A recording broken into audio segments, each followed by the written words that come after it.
बातमी येते हादगावमधून। प्राचार्य कैलास राठोड यांच्या वाढदिवसानिमित्ताने तामसा येथे शासकीय योजनेचे शिबिर संपन्न। भारतीय जनता पार्टीने अंमलात आणलेल्या शेतकरी, महिला, कष्टकरी, कामगार यांच्यासाठी शासनाने अंमलात आणलेल्या योजनेचे शिबिर 14 ऑगस्ट पर्यंत हादगाव हिमायतनगर मतदारसंघात आयोजन।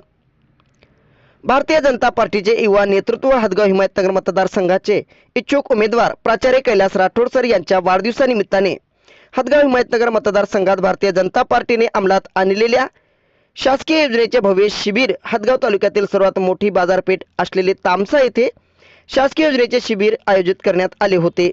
या शिबिराला उपस्थित शेतकरी, महिला, कष्टकरी, कामगार मोठ्या प्रमाणात उपस्थित होते व भारतीय जनता पार्टीचे पदाधिकारी, कार्यकर्ते उपस्थित होते। प्राचार्य कैलास राठोड यांच्याकडून शासकीय योजनेचे शिबिर आयोजित करण्यात आले। या शिबिराला हादगाव हिमायतनगर मतदारसंघात मोठ्या प्रमाणात प्रतिसाद मिळत असल्याचे दिसून आले आहे। भारतीय जनता पार्टीतर्फे हादगाव हिमायतनगर विधानसभेमध्ये माझ्या वाढदिवसानिमित्त पहिला कार्यक्रम आम्ही मनाठा येथे घेतला, दुसरा कार्यक्रम काल हादगाव येथे पार पडला, आज तिसरा कार्यक्रम आहे तामसा येथे। आम्ही भारतीय जनता पार्टीतर्फे ठरवलं की एक आगळा वेगळा वाढदिवस करण्याचा पायंडा पडायला पाहिजे, जेणेकरून की आपण गरीब जनतेपर्यंत पोहोचावं।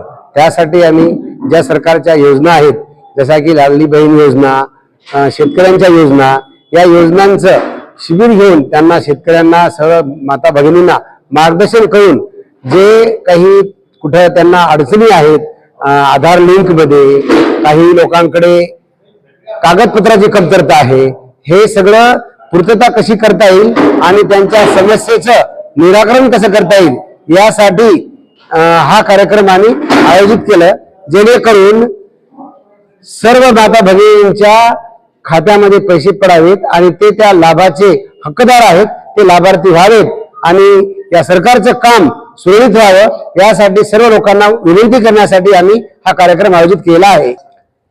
ह्या कार्यक्रमामध्ये आज जवळपास 70% काम झाल्यासारखं आहे या योजनेचं आणि येत्या रक्षाबंधनच्या निमित्ताने आमच्या माता भगिनींच्या खात्यामध्ये पहिला हप्ता पडणार आहे आणि हे काम जर होईल तर आपलं कसं होईल असं या महाविकास सरकारच्या पायाखालची वाळू आज सरकत आहे, त्यांचं भविष्य त्यांना धोक्यात दिसत आहे, त्यामुळे ते अपप्रचार करत आहेत आणि त्यांच्या अपप्रचाराला सर्व नागरिकांनी बळी पडू नये आणि त्यांच्या जे हे कोणी स्टंटबाजी करत आहेत त्या स्टंटबाजीला आपण बळी पडू नये असं जनतेला आव्हान आहे।